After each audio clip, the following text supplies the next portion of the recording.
Today, the biggest beneficiary or the biggest feature of Bangladesh's politics is the mainstreaming of a political outfit that used to be more or less a marginal player at the most and a banned entity at the worst.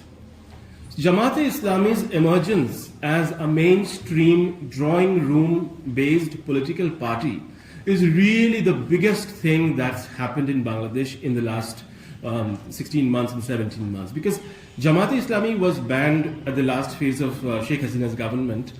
And Jamaat has a very, I would say, condemnable history when it comes to the Liberation War of 1971.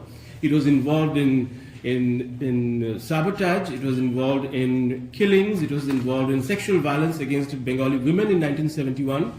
It conducted militias like Al-Badr that carried out killings on their own as well as in collaboration with Pakistan military and commandos.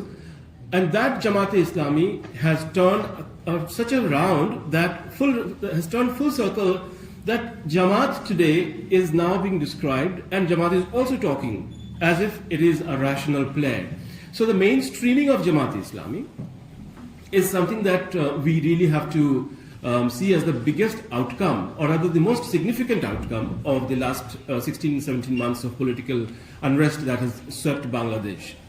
And at the same time, I would say that Jamaat has tried to sound or has repeatedly reached out to stakeholders like, say, India, and to the United Kingdom, United States, and also to domestic constituencies like women. Now, the problem is Jamaat-e-Islami being Jamaat-e-Islami can't be anything else but orthodox. So Jamaat has come up with ideas like that Bengali women should not work more than 5 hours.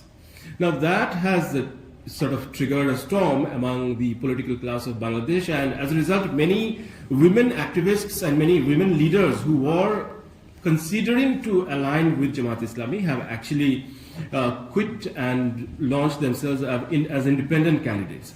So Jamaat-e-Islami's emergence as a so-called, quote-unquote, or apparently a credible political force in today's Bangladesh is, to my understanding, the really significant development that everybody in the region as well as elsewhere should look very closely. Because Jamaat-e-Islami is very different from Taliban of Afghanistan. Taliban of Afghanistan has a very domestic agenda. Taliban doesn't talk about international issues, and Taliban doesn't network internationally, say, in the Western societies. But Jamaat does that. Jamaat raises funds in the United States, it raises funds in the United Kingdom, and it also has a global vision. So I think Jamaat-e-Islami's emergence in Pakistan as a political force, and a political force which is now being discussed in drawing rooms and seminar halls and in other public platforms, is something that we should not miss. Because I'm not saying this because I'm afraid of Jamaat-e-Islami. I'm saying this as an observer of Bangladeshi politics, that Jamaat's emergence is something that is sometimes it was unthinkable. If I go back to Dhaka that I saw in 2015 and 2016, at that time it was unimaginable that there would be Jamaat-e-Islami that would emerge as a credible force for some.